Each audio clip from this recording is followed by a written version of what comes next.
As a translator of some of the three books, I translated in the recent period three books of authors. One is the book published by Hindu Tamil Desai, it's called Mahaberum Tamil Kanavu. I translated it into A Grand Indian Dream 1 year ago, 2 years ago. Later, I translated Aladi Arna's classic, which was written in 1966. It's called Indi Egadipati. It's a classic, really. I think it has gone more than four editions. This English version has come out. It's published by Speaking Tigers. It's called Hindi Imperialism. Then third one, which is already I finished translating, which actually has been displayed somewhere here, but the book is yet to come out. It's again publication from the Hindu Tamil groups, Terkilurundur Suryan. I finished translating it. It's called A Sun from the South, which will be released in another, maybe by this month end. See, as a translator of these works, I've been interested in this Dravidian movement. For the past 20 years, I've been doing some research on this movement. What I find is very interesting. It's a kind of revealing experience for me, because basically I come from a left background.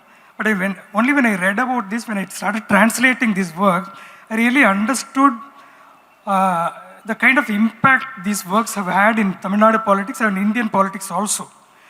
That explains the relevance of the Dravidian movement for the past. Now it has crossed 100 years now. It's a 100-year movement, starting from Justice Party in 1916. So, why is it so relevant? And it's relevant not only for Tamil Nadu. Its relevance has not lost its relevance not only in Tamil Nadu, even in all India politics for many reasons. I take only three major contributions of the Dravidian movement to the idea of India and to the democratic politics of India. One of the major contributions, pioneering contribution, is the idea of social justice. Social justice, it was launched, Justice Party was launched in 1916. Periyar then was part of the Congress. Later, Periyar raised the issue of reservation within the Congress. He was not allowed to pass a resolution at Kanchipuram conference. He walks out. Then he forms this self-respect movement in 1925. What happens later is, this idea takes shape, and the first Justice Ministry passes the famously called communal order, reservation. First time in this country, communal reservation was given. That idea continued, many generations benefited by that, and later in free India, this reservation policy was challenged in a case, famous case. I forgot the name, what's the name? Pankajam Durerajan case. But Supreme Court also upheld that objection. So there was a huge agitation in Champagan Durerajan case. The appellant was not in any way affected by this reservation policy. So that's a different story. So that led to a big struggle in Tamil Nadu, which was led by Periyar and Dravidian movement. And that led to the first amendment of the Constitution providing for reservation. So the social justice is an idea which originated in Tamil Nadu long back, almost more than a century ago. But it went to North India. It really had some kind of impact only after Mandal Commission report. So backward class movement really developed very early in Tamil Nadu. It took at least 40 years, 50 years for North India to catch up. So this is one of the contributions. But social justice, it's not just reservation. Through social justice, there is a famous question. Development, whether it's development and social justice or development through social justice. So in Tamil Nadu, what has happened is, this policy of social justice led to a lot of development also. And development indicators, if you take Tamil Nadu stands really as one of the top states in many indicators. For that, reservation policy is also very important. Second major contribution is this idea of state autonomy. Dravidian movement, which started as a separatist, actually it didn't start as a separatist movement. 1938, after the first Hindi agitation, there was the first time this Dravida Nadu, separate Dravida Nadu demand was put up. Then it led to other development. Then Dravidian movement takes off from that point. See, in this context, autonomy, state autonomy demand didn't start as a state. It started as a separatist demand, but it matured into an autonomy demand for autonomy. This journey is very important. So when you read Maberum Tamil Kanavu, you read Anna's speeches in that, Anna's writings in that, you realize that how it became, how it evolved, the whole idea. So now, why we talk about state autonomy, now we know the situation, what's happening is, there's a lot of protests all over India, there's a lot of agitation about shrinking space for states.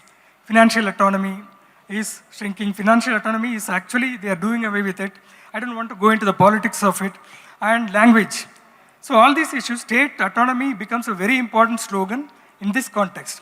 And third important contribution is this language rights, linguistic rights. Dravidian movement had its origin in Dravidian movement, two streams were there in the Dravidian movement. When Justice Party was launched, it was basically social justice, reservation, that was the game, that was the slogan. But the same year, another movement was launched, which is called Tani Tamil Iyakkam, language rights. These two streams mingled in 1938 when Rajaji tried to impose Hindi in Tamil Nadu. So that led to a big agitation, big procession in Tamil Nadu, and which culminated on the Marina Beach from Chennai. This call for Dravidian movement was given, the Dravida Nadu was given. So this language agitation also, now again it has gained relevance because of what's happening when there is a government at the center which allots some 1,500 crores for one language and allots less than 400, 200, sorry, I don't remember the exact amount. So these three ideas are still relevant. They still have resonance.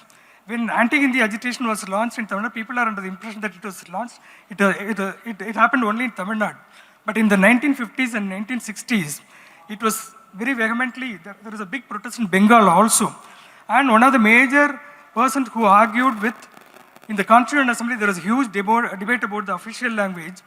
Apart from Tamil leaders, another person who really fought against making Hindi the official language is Frank Antony, who is an educationist in Bangalore. There is a school in Bangalore. So, and Bengal also. During that agitation, Bengal also, there are agitations in Bengal. So this is the context. So three ideas I'm talking about. So this is where Dravidian movement, the Dravidian literature has a lot of resonance all over India even now, and it has relevance even today. It has not lost its relevance even after 100 years. So in that context only, I want to invite Mr. Panneerselvam, my long-time colleague. Panneerselvam has been a Dravidian scholar for the past 20, 30 years. He is part of a forum called Dravidian Professional Forum. Very importantly, his biography, his magnum opus, is the biography of Karunanidhi. It's titled Karunanidhi, which came out in English some years ago. Now it is available in Tamil also. So, it's not a question. I just want him to elaborate on these ideas. This relevance in the current context. How is it that after 100 years, and especially in the last 10 years or 11 years, since 2014, these ideas are becoming more and more relevant, and we see the echoes of this movement in other parts of the country, though not in the same terms. How do you explain this? That's the reason I think translation becomes so important, because translation gives an idea of local resistance.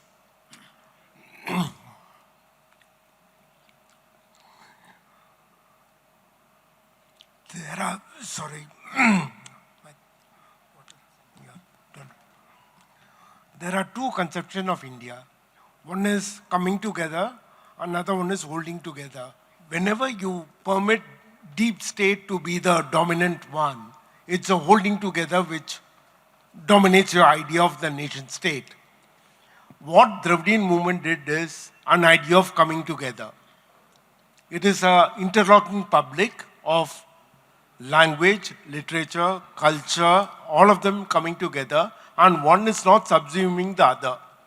Therefore, this idea of one not subsuming the other will happen only when you respect something called translation. I'm very happy that Minnie is here.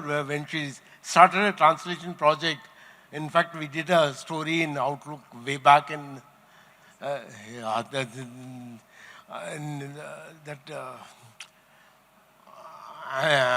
in those days. There, one thing what we discovered is the translation is that you also try to understand each language and its impact on your own culture. For instance, when Vaikom Muhammad Bashir's Engal Tatavukku ஒரு யானை இருந்தது reached Kalmunai, it becomes Engal Tatavukkum ஒரு யானை இருந்தது. Then it travels to Karnataka and it says that யாருடைய தாத்தாவுக்கு தான் யானை இல்லை. Which means the translation has a particular way of carrying certain things forward. What happened in this part of the world, especially when we had this huge impact of print, is that knowledge got democratized. And the moment knowledge got democratized, it also had multiple narrations. And they are excellent knowledges, and these knowledges are not being properly translated. And that's the gap between what we understand as national understanding of India and Tamil Nadu's understanding of Tamil Nadu. Tamil Nadu's understanding of Tamil Nadu is the one which gives you 40 out of 40 seats. And the national one always looks at percentage and it does some calculation. Because these knowledges are actually embedded in Indian languages, in Tamil languages. Therefore, you have to look for those specific details to get the clues. As a journalist, we used to cover people's opinion during elections, and there is a place called Uttaramerur next to Chennai, which is considered as a barometer constituency, because whichever party wins Uttaramerur generally forms the government in Tamil Nadu. The only exception was the last election, in which DMK won, but ADMK formed the government. Other than one election, Uttaramerur has been the barometer constituency of Tamil Nadu. Therefore, what happens is when journalists who do political reporting, the moment they leave Chennai, they spend about half a day in Uttaramerur to know what is happening there. It's a routine exercise which most of us do. Since we have been doing it for years, we also become friendly with those people. At a particular shop, we were waiting there, and there was a major agency which was doing survey, and we waited to see how this man is responding to that survey. And this man was saying that he's going to vote for AADMK. And he gave out 21 questions, answers. And after 10 minutes, another agency landed there. And there he answered for 22 questions, saying that he's going to vote for DMK. I got completely foxed, because here's the same person. And you know that that person is a decent person. Once those agencies left, I asked him, what is happening? He said, இதுக்கெல்லாம் நேரம் இல்லை, யாரும் யோசிக்கிறாங்க, நான் முடிவு எடுக்கணும், கேட்டுப்போமே, ஒவ்வொருத்தருக்கும் வச்சுப்போம். Which means actually people make their decisions, and the decision-making process cannot be made as a final decision itself. It is a major revealing exercise for me. That actually helped us because we paid a huge amount for my magazine and we got a survey wrong. And my editor Vinod Mehta said, you have to write an explanation why we got it wrong. What can we say? We got it wrong, that's it. We said that somebody is going to win, and the person whom we said is going to win has lost badly. We said that, look, we have certain assumptions, our assumptions are wrong. And to understand that assumptions can go wrong, the clues are available in Indian languages. And that's the reason translation becomes so important, because it is not filtered through this idea of holding together imagination. It is navigating through an idea of coming together imagination. And coming together imagination is slightly messy. It need not have to be neat. It need not have to complement each other, but it's far more democratic. Thank you.